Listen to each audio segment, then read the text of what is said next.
we need to feel an obligation, first and foremost, to Jesus. We need to feel an obligation to Jesus for all that he's done on our behalf. I'll never forget walking into a pastor's office one time, and I saw this newspaper clipping that it was framed and it was up on the wall, and it was this boy who he had bandages all over his entire body, from the top of his head to the soles of his feet. 15-year-old boy. And I asked the pastor, what's this all about? And he begins to share with me about this young boy, and it was a 15-year-old boy from Arizona. And there in this picture, he's in the hospital bed, and he talked about how this young boy, he woke up one night, and his house was on fire.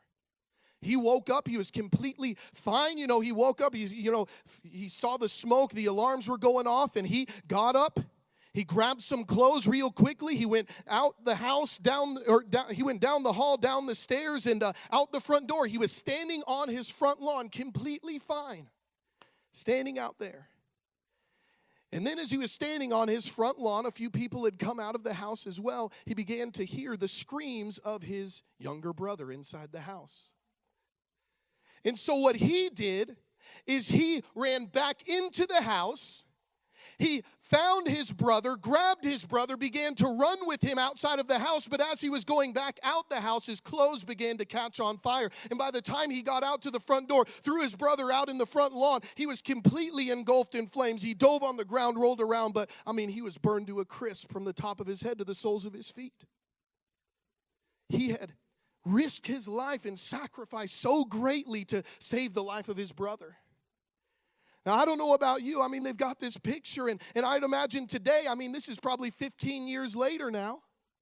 But I would imagine today, if you looked at that older brother, he's probably one piece of scar tissue from the top of his head to the soles of his feet. And can you imagine what that younger brother feels every time he looks at his brother who's scarred on his behalf? I bet you he feels obligation. I bet he feels obligation that I know what my brother did for me.